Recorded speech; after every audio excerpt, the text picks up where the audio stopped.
This is PLS Sports Cafe with Charlie Jacobs. Welcome to PLS Sports Cafe. I'm Charlie Jacobs, your host. In this edition of the Sports Cafe, we are going to cover the following. The USA basketball referee situation. Is it time that they standardized the way that referees are trained and the way that they do things on the court? There have been some recent incidents that it pretty much makes it may be time to take a look at this. Also, recently, the International Track and Field Federation has been looking at possibility of abolishing the record books and starting from scratch. We're going to cover some of the reasons why, but one of them happens to be performance-enhancing drugs, and how much has it really affected? Intermission on PLS Sports Cafe. Our first topic in the Sports Cafe.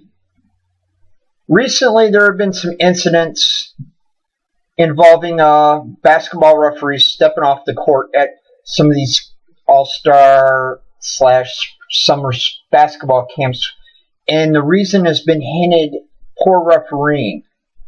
Now, some of this may be due to whom is on the court, whom is handling the teams, but we're going to kind of look at something else. We're going to look at, does USA Basketball actually need to step in and standardize these programs and possibly even take charge of what the consequences are for these coaches stepping off the court like this? Basketball in the United States, when it comes to referees, isn't really a standardized thing. A lot of people don't really know that. It's pretty much each league takes responsibility for the training and the guidance of the referees. There are programs in place and training methods in place. That's not the problem we're looking at here. What needs to be looked at is something more along the lines of what U.S. Soccer actually may have in place, and should USA Basketball put something like that in place. Now, what that involves is class time. Now, all leagues have class time. I don't want you to think that, but when you're trying to standardize a system, like I stated off in this when we started this article, was each league pretty much handles their own. So, like, if you wanted to become a college referee, you would pretty much, if the NCAA sought you out from actually watching high school games, and high school does have their own training program, by the way, as well, they'd pull you in, and you would start training with them. It would involve classroom time, court evaluations, and there is a grading system. Intermission on PLS Sports Cafe.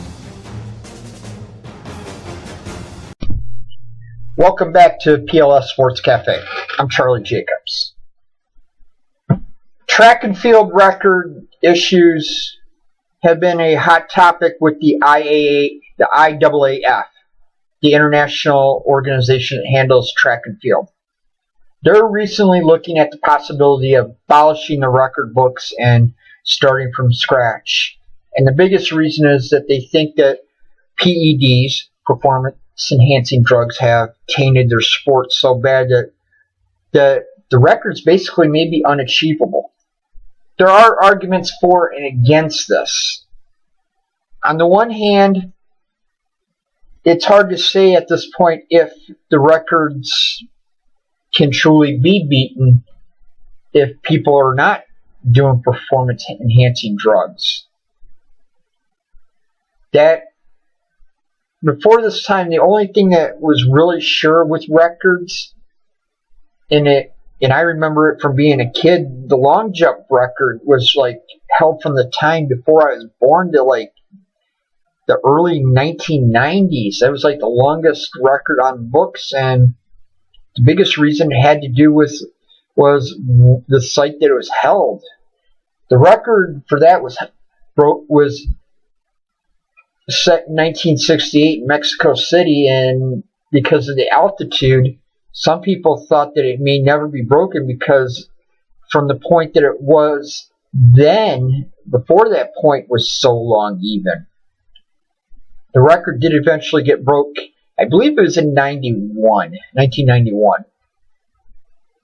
With that being said, there have been other records that have just fell, and nobody's really sure at this point how much drugs have influenced it. Or even a new subject that's come up. I've heard of this term called intersex. No, intersex isn't. It has a little bit to do with the LGBT community, but it's something that they've kind of possibly may have genetically proved. And it's more of a concern in the women's athletics than it is in the men's. And what it is women naturally producing more testosterone than what scientists believe should be produced. The IAAF has said if a woman's body produces too much of this naturally, we're not going to let you in, and has caused a few cases to go to the court of sport of arbitration. With that being said, Intermission on PLS Sports Cafe. For the final topic of PLS Sports Cafe, we're going to look at promotion and relegation working alongside the more traditional North American sports league system. I come across an article actually involving Detroit FC or Detroit City FC recently, possibly looking to move to a Division III league maybe next year. Keep in mind, at the time of me doing this, that it hasn't been confirmed or denied yet. It's just a possibility that's been put out there. The three leagues that in the long term that could be doing this would be the North American Soccer League, which is a U.S. Division II league currently. The NPSL, which stands for National Premier Soccer, which is a Division III league, and a new one that could be starting next year. Let me hold on a second here, because, like I said, this had actually hit my radar like real recently. So I want to make sure I get the name right. The National Independent Soccer Association. They're looking to possibly start a Division III league next year. And cities and teams have yet to be announced at the time of this podcast, but one of the teams that's been possibly rumored out there has been Detroit City FC. This Division III league is looking to start with a small number, 8 to 10 teams, but eventually grow to a 24-team max, with the end goal of being like a connecting bridge between the NPSL and the NASL. With that being said, could this actually not work right alongside the traditional system, which is actually what seems to be what Major League Soccer, the United Soccer League, USL, and the PDL seem to be promoting? Intermission on PLS Sports Cafe. Well, that's it for this edition of PLS Sports Cafe. I'm Charlie Jacobs. We'll be looking for you in about the next couple of weeks with a brand new set of articles. And go ahead and comment. You can either comment at the